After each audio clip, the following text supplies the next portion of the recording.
Les matins de France Culture, Guillaume Erner. Bonjour Laurence Boone, vous êtes économiste en chef de l'OCDE. Je voulais vous faire réagir à cette une de la Croix qui porte tout simplement cette phrase « La reprise, c'est maintenant » et une qui contraste avec par exemple ce que l'on pouvait lire dans Le Monde de vendredi dernier où il était question au contraire d'une reprise timide. Alors je vais me servir de vous comme juge de paix. S'agit-il d'une véritable reprise ou bien celle-ci est-elle encore timorée en France ? Bonjour Guillaume Erner. Écoutez, c'est ce que vous venez de décrire est totalement représentatif du côté vraiment extraordinaire de la période que l'on est en train de suivre. Au fur et à mesure que les économies se réouvrent, que vous avez le droit d'aller consommer, que vous avez le droit de vous installer en terrasse, que vous pouvez aller au cinéma, bientôt peut-être vous pourrez prendre l'avion pour aller à l'étranger, effectivement l'activité repart, mais tout ce qui reste fermé, parfois aussi des sentiments d'anxiété chez les personnes, soit parce qu'elles ne sont pas vaccinées, soit parce que pour d'autres raisons, font qu'elles peuvent se restreindre.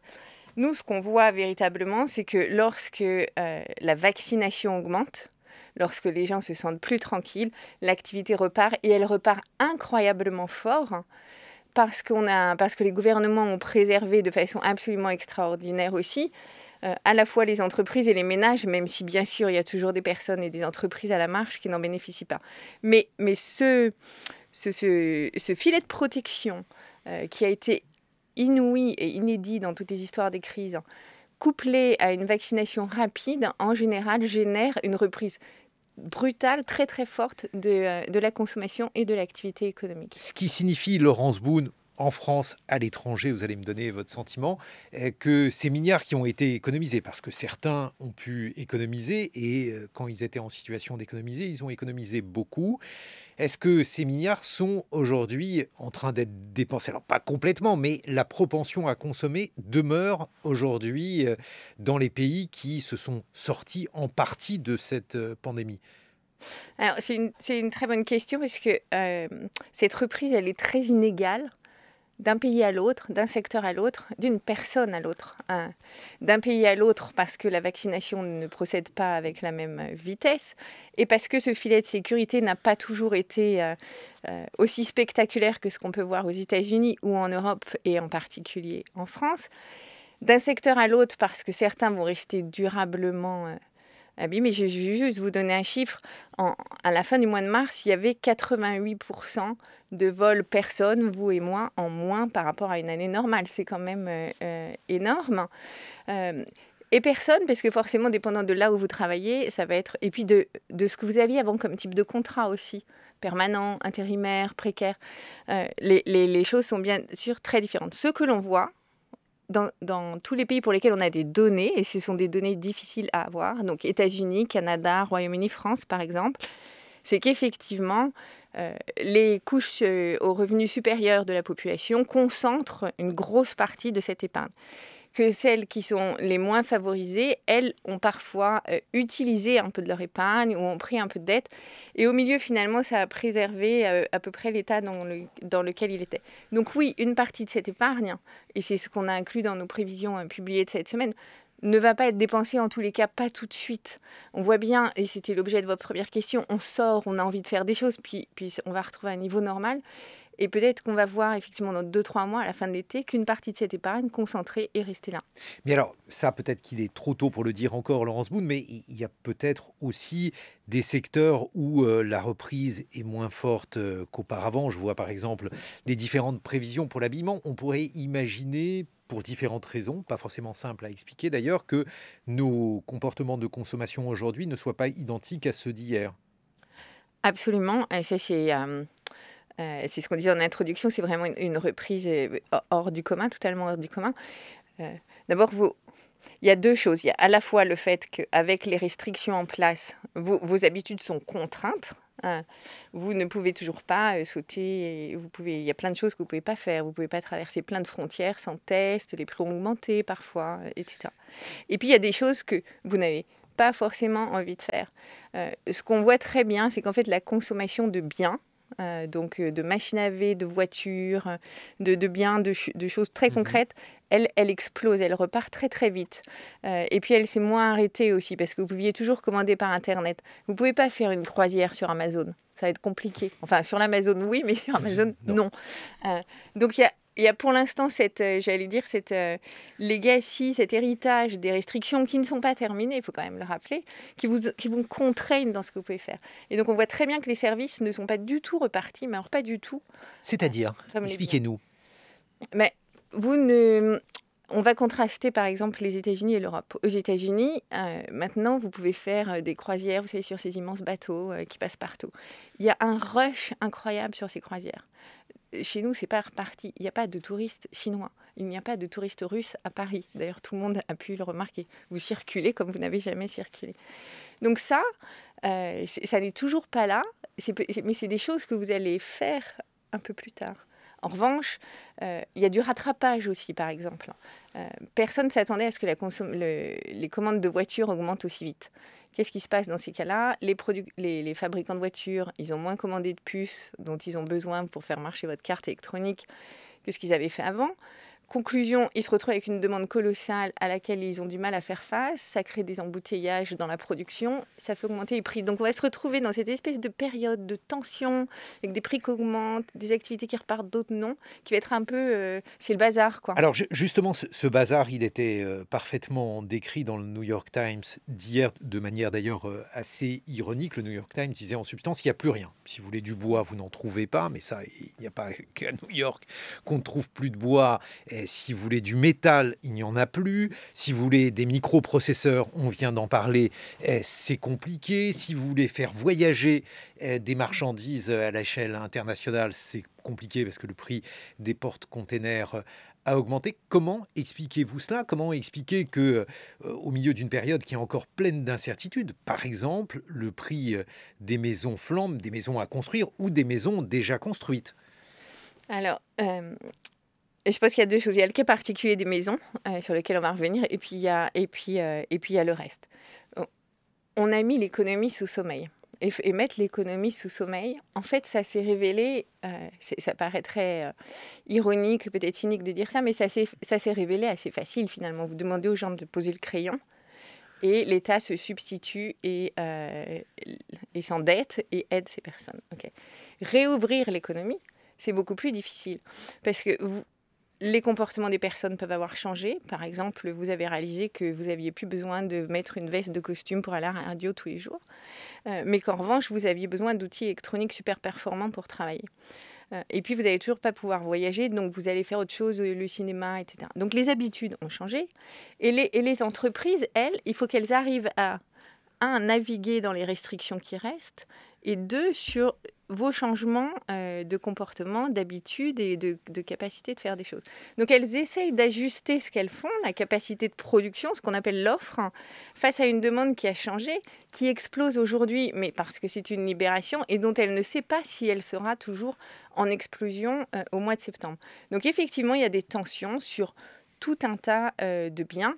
Et je pense qu'on verra peut-être la même chose dans les services. Regardez, on va prendre un cas concret, l'Eurostar. Vous en aviez un toutes les demi-heures pour aller à Londres. Aujourd'hui, il y en a 2. Forcément, si les gens se remettent à traverser la Manche, il va y avoir des tensions. Et le moyen de réguler ces tensions, c'est d'augmenter les prix. Ce qu'on espère, nous, c'est que c'est temporaire, qu'une fois que tout le monde se sera réadapté à un monde à peu près normal, ces tensions baisseront. Et pourquoi ne pas imaginer aussi que, par exemple, si vous souhaitez acheter une voiture, cette voiture, aujourd'hui, on a du mal à la produire parce que, vous l'avez dit, Laurence Boone, il y a un manque, par exemple, de microprocesseurs, donc vous ne pourrez pas acheter votre voiture, donc votre garagiste va en partie chômer, et ainsi de suite. On sait que les personnes se fournissent du travail les uns les autres. L'existence de goulots d'étranglement pourrait constituer des freins sévères à la reprise. Oui, c'est juste, mais et vous avez raison, c'était exactement ce que j'essayais de décrire et que vous dites beaucoup mieux que moi, mais ça ne veut pas dire qu'on ne peut rien faire. et ça ne veut pas dire qu'il faut s'alarmer. Qu'est-ce qu'on peut faire? D'abord, il y a encore beaucoup de barrières qui viennent de la gestion de la crise sanitaire. On va prendre un cas très simple. Tous les bateaux qui traversent les mers avec des containers, avec le bois, avec les semi-conducteurs, les puces électroniques, etc., ils sont soumis encore à des contraintes qui ont trait au sanitaire. Par exemple, mais aujourd'hui, si vous êtes un bateau qui traverse la Manche, tout le staff va devoir s'isoler 15 jours. Donc ça ralentit les choses, ça complique les choses. Donc la première chose, c'est quand même d'accélérer cette vaccination dont les pays avancés dont nous faisons partie bénéficient le plus rapidement aujourd'hui et qu'il faut basculer vers tous ces pays émergents qui font partie aussi, d'abord pour leur bien-être, c'est la première chose, mais bien sûr pour qu'ils puissent aussi reprendre une activité économique et qu'on allège certains de ces goulots d'étranglement. Et la deuxième chose, c'est que il reste plein de barrières à ces échanges, de procédures administratives, parfois de tarifs qui les ralentissent. Peut-être qu'il faut s'y attaquer. Maintenant, les pouvoirs publics ne sont pas restés non plus immobiles. Vous avez remarqué qu'un des grands axes de tous les plans de reprise et de relance, c'est la recherche, c'est le développement de semi-conducteurs et de choses qui sont à la fois stratégiques dans les chaînes de production, mais aussi stratégiques d'un point de vue communication. Mais oui, mais alors justement, parce que cette pandémie, alors c'est un effet très indirect et très lointain, mais nous a permis de découvrir qu'on était vulnérable sur toute une série de secteurs. Il suffit qu'un porte-container se mette en travers du canal de Suez pour qu'il y ait immédiatement un renchérissement des coûts et un problème au niveau du commerce mondial, un pipeline hacké aux États-Unis, là aussi, même chose, les cours du pétrole augmentent immédiatement. Et alors pour les microprocesseurs, c'est encore pire parce qu'ils sont produits principalement dans une usine à Taïwan. Taïwan fait face à une vague épidémique en ce moment, ce qui pourrait causer des problèmes supplémentaires à la production des microprocesseurs. Est-ce que cette mondialisation, elle ne montre pas ses limites du fait de ces vulnérabilités, Laurence Boone? Mais sous un certain angle, totalement. Parce que pour les raisons que vous venez d'évoquer, effectivement, les semi-conducteurs, par exemple, 80% de la production est en Asie et dans 2 pays, puisqu'il y a la Corée aussi qui en fait beaucoup. Mais à l'inverse, que nous enseignent par exemple, vous prenez le cas du tremblement de terre au Japon qui avait détruit des usines ou d'autres, c'est que plus les entreprises diversifient leurs sources d'approvisionnement, plus elles sont résistantes et elles traversent bien ce genre de crise.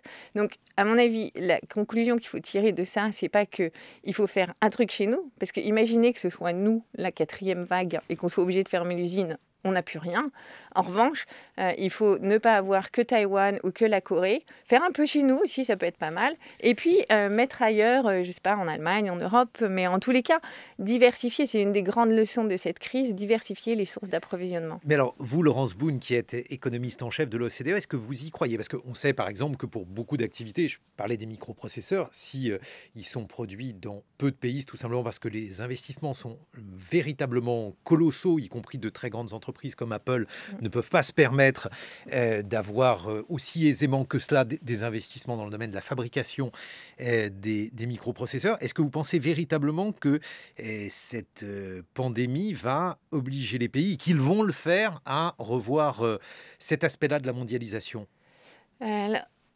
Est-ce que je pense que c'est une question super importante que effectivement les pouvoirs publics se posent et avec raison.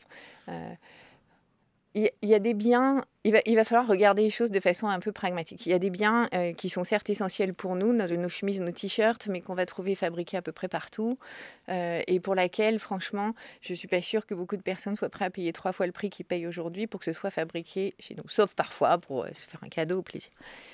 Maintenant, il y a des biens qui deviennent stratégiques et essentiels. Et donc, il est toujours difficile de les définir, mais en tous les cas... on les a vus dans cette pandémie. On a vu que le paracétamol, c'était bien d'en avoir, voilà. Que les masques, c'était pas inutile. Exactement. Alors,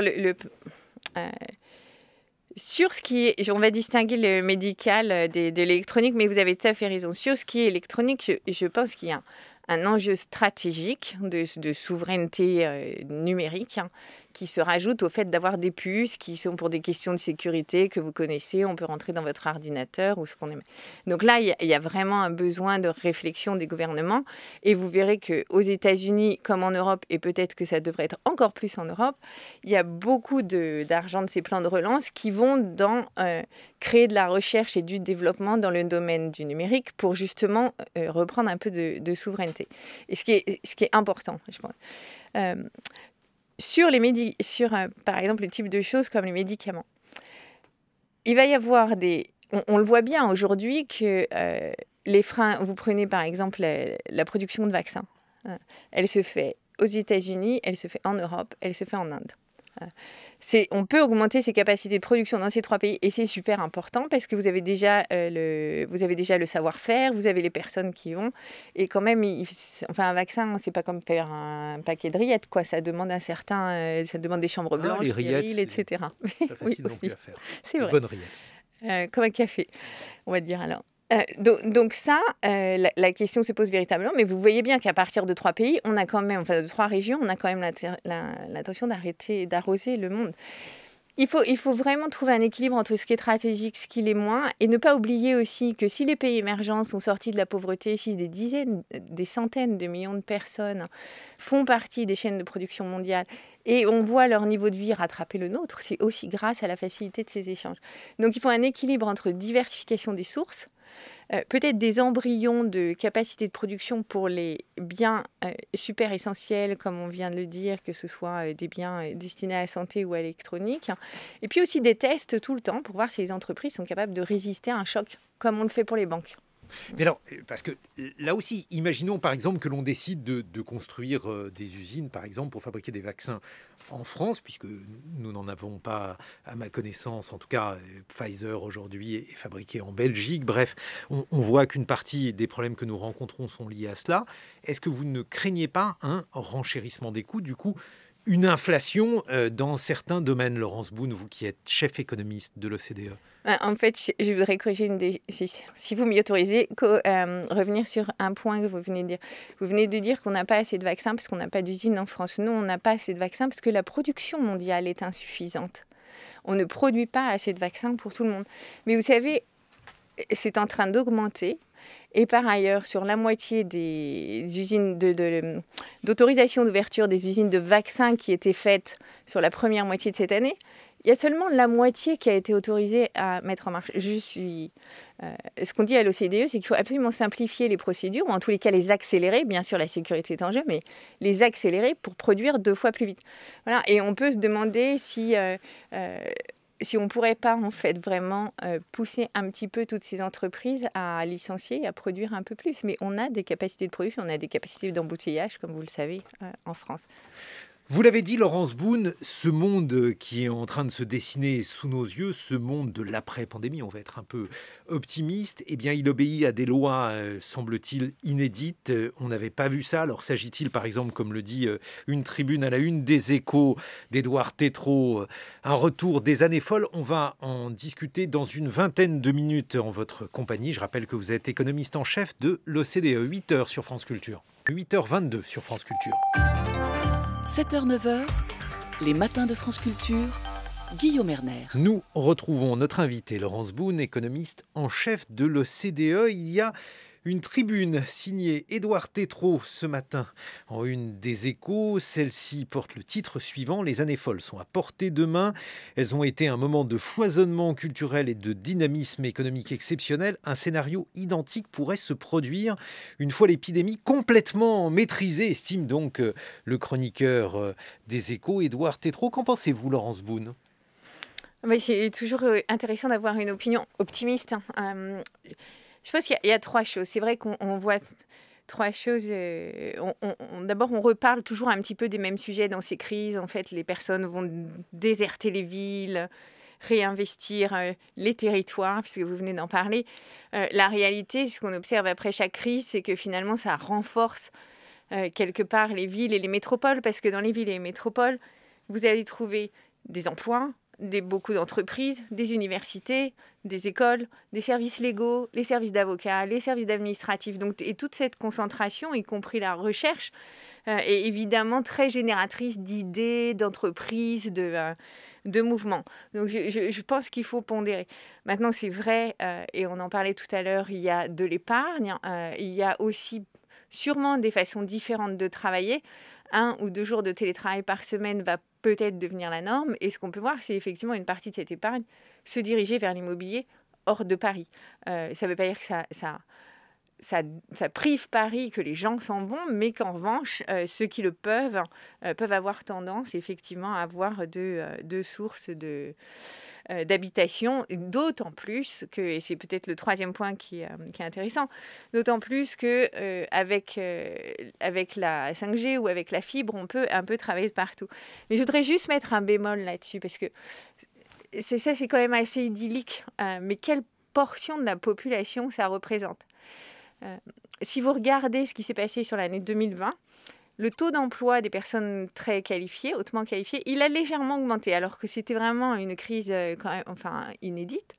En revanche, le taux d'emploi, même avec l'activité partielle dans tous les pays où ça a été le cas, à la fois des peu qualifiés et des moyennement qualifiés, lui, il a baissé.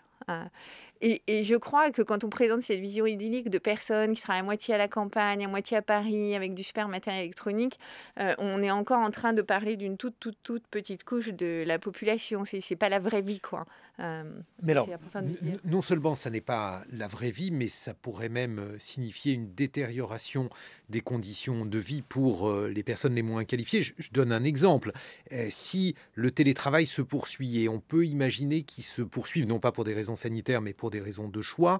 On sait qu'un certain nombre d'entreprises ont décidé, par exemple, de se séparer d'une partie de leurs locaux. Donc, mécaniquement, il va y avoir du télétravail pour ces entreprises. Ça signifie que des emplois de service vont être perdus, par exemple, pour la restauration collective, pour le nettoyage de ces locaux. Bref, ces emplois, ils vont être perdus. Est-ce qu'on peut imaginer, Laurence Boone, que cela provoque un chômage supplémentaire des moins qualifiés, par exemple ?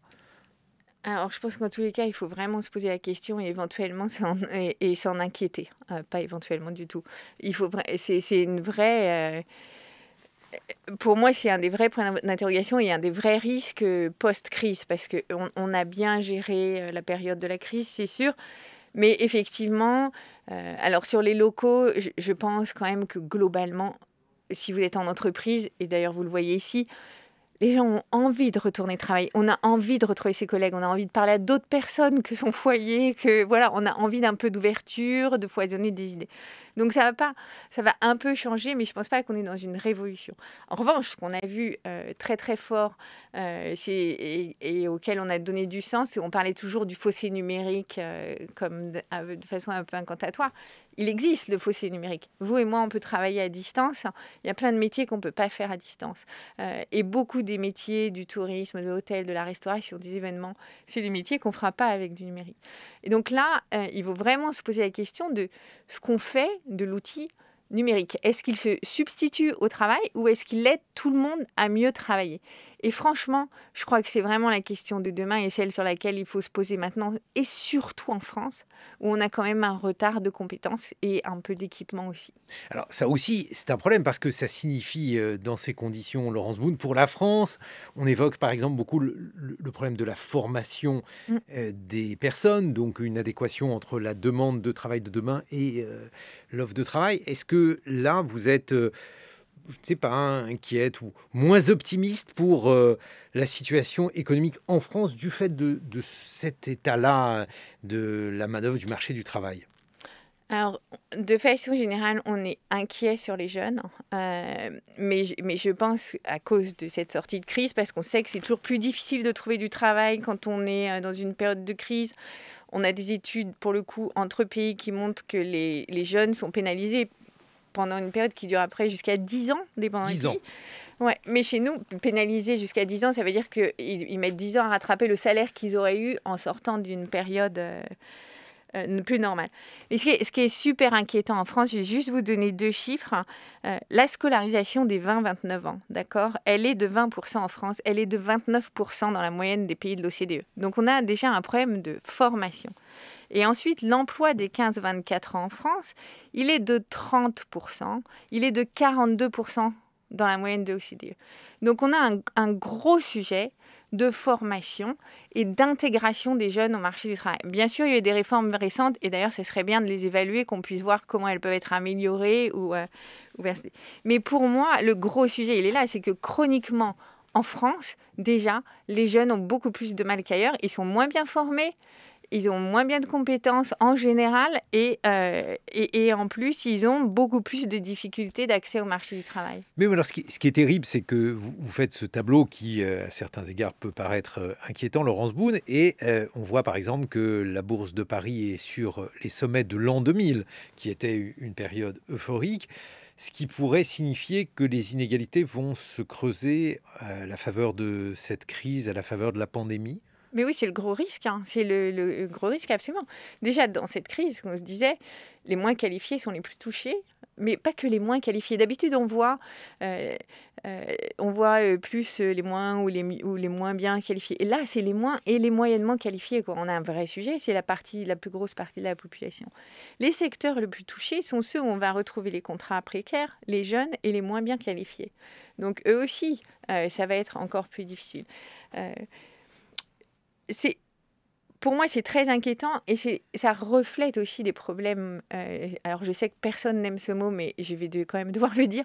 Des problèmes structurels en France, où on a ce marché du travail qui est divisé en deux, avec des personnes qui ont des CDI en fait très protégées, et la flexibilité qu'on a faite, elle se fait en fait, j'allais dire, sur le dos des précaires et des moins qualifiés. La flexibilité qu'on peut faire par ailleurs dans les marchés du travail plus fluides, c'est parce que tout le monde ait un peu plus de fluidité dans l'entrée et dans la sortie de l'emploi, et surtout il y a des services d'accompagnement à l'emploi qui sont colossaux, ce qui fait qu'on reste peu longtemps au travail. Je pense qu'il y a vraiment des questions à se poser sur comment on fonctionne chez nous. Ça veut dire que des pays comme l'Allemagne seraient mieux armés pour sortir de manière moins inégalitaire, plus productive aussi, peut-être plus rapide de cette pandémie ? Alors effectivement, les pays qui avaient déjà des taux de chômage en moyenne bien inférieurs à celui de la France vont retrouver plus vite, effectivement, parce qu'ils ont une capacité d'absorption et de reprendre en charge les personnes qui étaient sans emploi plus forte. L'Allemagne, en plus, a un plus gros secteur manufacturier et on voit bien que c'est l'activité dans le domaine de la production qui repart plus vite. Mais surtout, vous parliez d'élite tout à l'heure et d'ENA. L'Allemagne a une capacité bien plus importante que nous à former tout le monde. Nous, on se concentre sur une petite élite. Mais le sujet, c'est d'arriver à former et intégrer dans le marché du travail les autres. Ceux qui vont à l'université, ceux qui ne vont pas dans des grandes écoles, pas ceux qui représentent 3% des jeunes. Ce qu'on veut, c'est que tous les autres aient une formation qui leur permet de trouver un emploi et de s'épanouir dedans. Et l'autre risque, parce qu'il faut aussi faire le tour des risques, le risque inflationniste. Alors, il faut d'abord nous expliquer si vous croyez possible, Laurence Boone, un retour de l'inflation. Est-ce que c'est un scénario probable, selon vous, vous qui êtes économiste en chef de l'OCDE ? Alors, comme j'espère que la conversation le montre, hein, on est vraiment dans une période qui est complètement extraordinaire. On n'a jamais vécu ça. La réouverture, c'est ce qu'on disait tout à l'heure, elle crée des tensions. Les tensions, ça pousse les prix à la hausse, ça pousse le prix des matières premières à la hausse. Si tout le monde en veut aujourd'hui, on n'est pas capable d'augmenter la production instantanément. C'est la même chose pour un certain nombre de biens. Je pense qu'on va voir ça se produire aussi pour les services de la même façon. Donc ça crée, ces tensions-là, elles se retrouvent dans les chiffres de prix qui augmentent. Maintenant, si la situation se normalise, si on évite une quatrième vague et qu'on retrouve un espèce d'équilibre en fait entre capacité de production et ce que les gens ont envie de consommer, ces tensions sur les prix, elles devraient diminuer progressivement. La même chose sur le marché du travail. Si on retrouve une meilleure adéquation entre ce dont les entreprises ont besoin et la formation des gens, on va aussi voir ces tensions se diminuer. Vous savez, l'Allemagne, alors que d'habitude les salaires qui sont négociés entre partenaires sociaux sont des augmentations de 2-3% sur les 10 dernières années, ils ont négocié que 1,5% pour cette année. Ils sont prudents, la reprise est quand même fragile. Donc nous, on pense en moyenne que c'est temporaire. Maintenant, on essaye... les économistes devraient de façon générale avoir beaucoup plus d'humilité que ce qu'on a, mais surtout dans cette période, effectivement, on peut avoir des humilités. Ce qui nous inquiète un peu plus, j'allais dire, c'est comment est-ce que les marchés financiers réagissent face à ces signes d'inflation. Parce que le risque, il y a un des gros risques qui s'inquiète que les taux remontent brutalement sur les marchés et que ça déclenche une espèce de panique qui non seulement ferait baisser les actions dont vous parlez, parce que les gens auraient peur sur la reprise, sur la hausse des taux qui va ralentir la reprise, mais en plus ça impacterait les pays émergents. Mais alors, ça mérite quand même une explication. C'est un vieux débat chez les économistes, Laurence Boone. Pourquoi l'inflation est-elle mauvaise? Alors, par exemple, s'il y a des dettes que les particuliers ont contractées, bien souvent, ce sont des taux fixes, même quasiment dans tous les cas, ce sont des taux fixes. Donc, ce serait très bien que dans une économie endettée, il y ait de l'inflation. Mais vous avez raison. Alors, d'abord, les taux fixes, c'est surtout en France. Dans les pays étrangers, souvent, c'est des taux variables parce qu'ils prennent compte justement des possibles futures fluctuations de l'inflation. Et c'est un petit peu ce qui a créé la crise financière des années 2008. Mais on n'a pas de chiffre idéal économique d'inflation. On ne peut pas dire 3,5, c'est le Graal, et avec ça, l'économie va super bien fonctionner. De la même façon, on n'a pas de chiffre idéal du taux de croissance du crédit ou de la dette. L'inflation, un peu d'inflation, effectivement, c'est pas mal. Un peu d'inflation, comme vous dites, ça érode les crédits et les dettes. Et puis, ça fait baisser un petit peu l'épargne aussi. Donc, d'une certaine façon, c'est un peu redistributif, l'inflation. Trop d'inflation, c'est pas bien non plus. Parce que si aujourd'hui, vous gagnez 1 500 € par mois et que le prix de vos biens double, vous allez vous retrouver en vraie difficulté financière. Donc, effectivement, il en faut un peu. Ça permet aussi d'ajuster les prix entre secteurs, mais il n'en faut pas trop non plus parce que la pénalité sur le pouvoir d'achat peut être terrible. Alors, bien sûr, si les salaires ne suivent pas, là, on imagine quelles conséquences funestes cela peut avoir, mais dans le même temps, on voit toute une série d'inflation des actifs dans une économie qui est très endettée, puisque l'enjeu maintenant, cela va être les dettes. Alors d'ailleurs, Laurence Boone, si vous pouvez nous expliquer si de votre point de vue, ces dettes vont peser ou pas sur les ménages. Qu'est-ce qu'on va faire de la dette Covid? Et il y a eu des calculs qui étaient tout à fait étonnants sur la durée qu'il allait falloir pour éponger cette dette Covid. Je vous vois sourire. Donc ça allait entre 8 ans pour l'Allemagne et je crois plus de 80 ans pour certaines économies du sud de l'Europe. Et en France, on était dans une moyenne d'environ 65 ans, ce qui reste quand même assez raisonnable. Qu'est-ce que vous en pensez ? Alors, je vais vous faire ça en 2 points. Le premier, c'est... le premier point, et c'est celui que je traiterai en dernier, je pense que le problème dans bon nombre des pays européens n'est pas la dette Covid, c'est la dette avant. C'est la façon dont on fonctionne. Il faut quand même se poser la question de pourquoi les dépenses publiques augmentent sans discontinuer depuis à peu près 50 ans, de la même façon que les impôts dans certains pays dont le nôtre, alors que la satisfaction des gens n'augmente pas nécessairement et que la dette augmente qu'on soit en période de récession ou d'expansion. Donc on a un problème de gestion de finances publiques, je pense qu'il faut le reconnaître aujourd'hui, avec un manque d'évaluation de transparence des politiques économiques, de se demander où va l'argent, pourquoi, est-ce qu'il va bien au bon endroit. Parce que la vraie question aussi, c'est qu'il faut se poser, c'est on va faire la décarbonisation, on va numériser notre économie, on a une population vieillissante. On s'est rendu compte que l'éducation, la France, dans le classement des études de l'OCDE PISA, qui mesure les capacités mathématiques et littéraires des enfants de 15 ans, ne cesse de baisser. Le système de santé où les personnels ont été absolument héroïques, on s'est aussi rendu compte dans cette crise qu'il était aussi en train de baisser. Donc en gros, on a des besoins d'investissement et de reformer en fait les services publics du pays. Et en même temps, des dépenses qui n'ont pas cessé d'augmenter. Vous avouerez que c'est incompréhensible pour n'importe qui.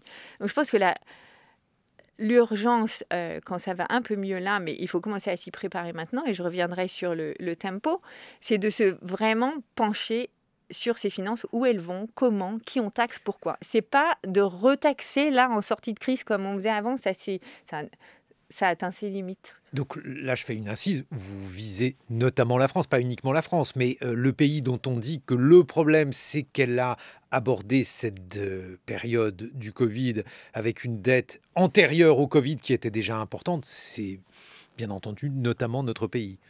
Oui, on a un des taux de dépenses publiques le plus élevé, si ce n'est le plus élevé des pays de l'OCDE.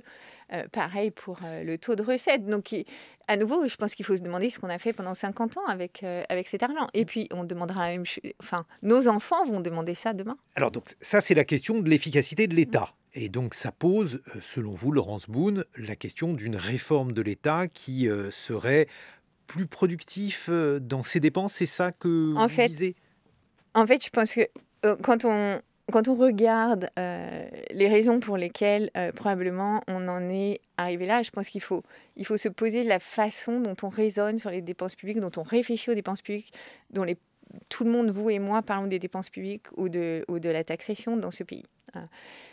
Il y a un problème de cycle électoral qui est général à tous les pays de l'OCDE, c'est bien connu. Avant, on augmente les dépenses pour satisfaire soit aux promesses faites, soit pour viser les caisses pour le suivant. Ça arrive. Ensuite, je pense qu'il y a un problème qui est celui que l'on appelle soit d'illusion budgétaire, où en fait il n'y a pas assez de débat, les gens ne connaissent pas les chiffres. Il y a une enquête qui a été faite, je ne sais plus où, qui demandait aux citoyens français quel était le taux marginal d'impôt sur le revenu. Et la vérité, c'est que les gens pensent qu'il est bien plus faible, 10-20%, que ce qu'il est alors qu'il est plus proche de 50%. Il y a aussi ce qu'on appelle décalage budgétaire, genre de perception, qui est de savoir le prix de la santé, le prix de tous les services publics que vous utilisez, que personne ne connaît plus en fait, et c'est tant mieux pour beaucoup de gens, on ne les paye pas.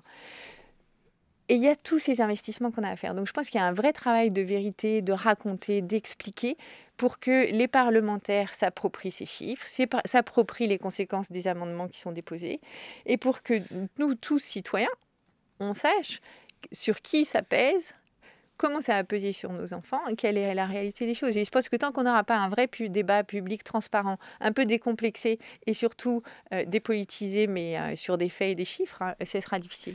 Mais alors, comment expliquer dans ces conditions que les États-Unis se lancent dans un tel programme d'investissement ? Parce que les investissements que Joe Biden entend réaliser dans le domaine des infrastructures, il pourrait aussi servir en France. Par exemple, la question de la fibre optique, il y a beaucoup de territoires pour employer le terme sur lequel Frédéric Seyss avait développé sa chronique politique. Eh bien, il y a beaucoup de territoires où il y a un problème d'accès à Internet, ce qui constitue un frein à la croissance économique. Il y a un problème d'égalité face à l'école. Bref, différents postes finalement qui sont largement abondés aux États-Unis pourraient à profit être également abondés en France. Oui, alors il y a deux choses. La première, c'est les États-Unis, ils ont 3 plans. Donc celui qui est déjà mis en œuvre, là, avec des chiffres qui est vertigineux de 1,9 trillion de dollars, qui pour le coup fait du sens parce qu'il faut rappeler qu'ils n'ont pas du tout le même système d'assurance chômage, d'assurance santé. Donc celui-là, il vise en fait à compenser tout ce que nous, on a en termes d'État-providence, entre guillemets. Et après, effectivement, il y a ce véritable plan d'infrastructure. Alors, on n'a pas forcément les mêmes besoins, mais je suis complètement d'accord avec vous que dans le numérique, on a des besoins et il faudrait l'accélérer, que ce soit pas en 2023, mais effectivement le plus possible. Et dans l'énergie et dans le changement climatique aussi. Alors, ce qui tombe bien quand même, parce parfois, il y a des bonnes nouvelles, c'est que le plan européen, qui permet d'enrichir les plans, est vraiment concentré sur le numérique et sur le changement climatique. Mais On pourrait faire beaucoup plus, je pense, dans le changement climatique si on abordait ça aussi de façon peut-être un peu plus dépassionnée et pragmatique pour se demander quel est le moyen d'arriver le plus vite à faire baisser les émissions du carbone. Et ça, je pense que le débat qu'on a, pour l'instant, il reste plus politique que pragmatique. Et là, on peut faire des efforts. Et là, effectivement, on peut accélérer. Mais il y a une chose qui est clé là-dedans et que je pense qu'on ignore, enfin, on ne mentionne pas assez. Nos réglementations, et ça s'applique à la France comme à l'Allemagne, qui a encore plus de difficultés pour investir. Je vais vous donner un exemple qui me paraît vraiment typique. Les éoliennes. En Allemagne, ils ont voté une loi, une réglementation qui fait qu'il ne peut pas avoir une éolienne à moins de 1,5 km de toute zone habitée. En pratique, ça veut dire quoi? Qu'ils ne peuvent plus construire d'éoliennes. On a le même type de soucis. On a le même type de réglementation. Regardez le Grand Paris, qui prennent des dizaines d'années pour finalement ne pas aboutir. Alors, on peut peut-être s'inspirer d'autres pays. L'Italie, le Premier ministre a créé auprès de lui une cellule spéciale qui, pour les projets d'investissement, déverrouille tous ces verrous réglementaires de façon à pouvoir accélérer les choses. À nouveau, il faut en parler et je pense que c'est une bonne méthode d'en créer pour accélérer l'investissement. Chez nous, on en a vraiment besoin. Laurence Boone, il y a également une autre perspective, elle est discutée en ce moment même, un impôt minimum pour les entreprises à l'échelle européenne. Qu'en pensez-vous? Alors, je vais vous dire deux choses. La première, c'est l'OCDE, comme vous savez, est dans des négociations pour un impôt mondial sur les sociétés qui implique à peu près 140 pays. Donc, c'est quelque chose de colossal. Et comme les négociations sont en cours, je vais éviter de mentionner ce dont on parle puisque c'est toujours un peu délicat. Mais le fait est, sur le fond, la numérisation, ça permet à des entreprises effectivement de faire du business et des profits dans des pays où elles n'ont pas forcément de structure juridique. Donc on essaye de corriger ça pour faire que cette mondialisation, que la concurrence mondiale soit loyale. Ça me paraît à la fois utile d'un point de vue financier et ensuite utile d'un point de vue de politique économique pour envoyer un énorme signal qu'en fait cette mondialisation, on sait la réguler, on sait la rendre plus juste. Mais les États, y compris les États-Unis, pourraient avoir intérêt à cela, puisque les États-Unis ont remonté les taux d'imposition pour les grandes entreprises. Donc finalement, le dumping fiscal, c'est quelque chose qui les intéresse moins, puisqu'ils souhaiteraient que ces impôts ils soient payés aux États-Unis plutôt que dans je ne sais quel pays qui disposerait d'une fiscalité beaucoup plus attrayante, Laurence Boone. Mais c'est clairement la stratégie et la nouvelle doctrine américaine qui est quand même super intéressante de recréer un État-providence avec un certain taux d'imposition qui permet de financer des dépenses publiques.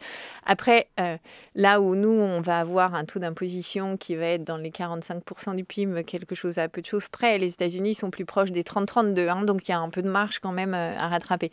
Mais effectivement, ce qui est plus profondément... Mais ils sont au-delà de l'Irlande. C'est sûr. Plus profondément de ça, je pense qu'il y a une vraie volonté américaine de recréer un système impôt-dépenses qui permet d'offrir un vrai socle de protection aux citoyens et des services publics. C'est un changement de doctrine.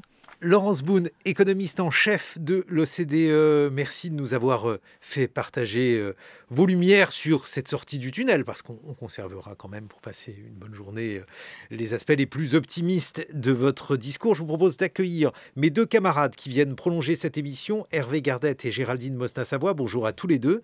Bonjour Guillaume Erner. Bonjour Guillaume. Hervé, ce matin, vous revenez sur une tribune publiée dans le dernier numéro du JDD. Oui, tribune signée par des artistes et qui m'a fait penser aux Gilets jaunes. Et vous, Géraldine, vous allez nous livrer un propos que vous n'hésitez pas à qualifier de passionnant. Oui, et surtout à propos de la passion. Dans quelques instants. France Culture, l'esprit d'ouverture.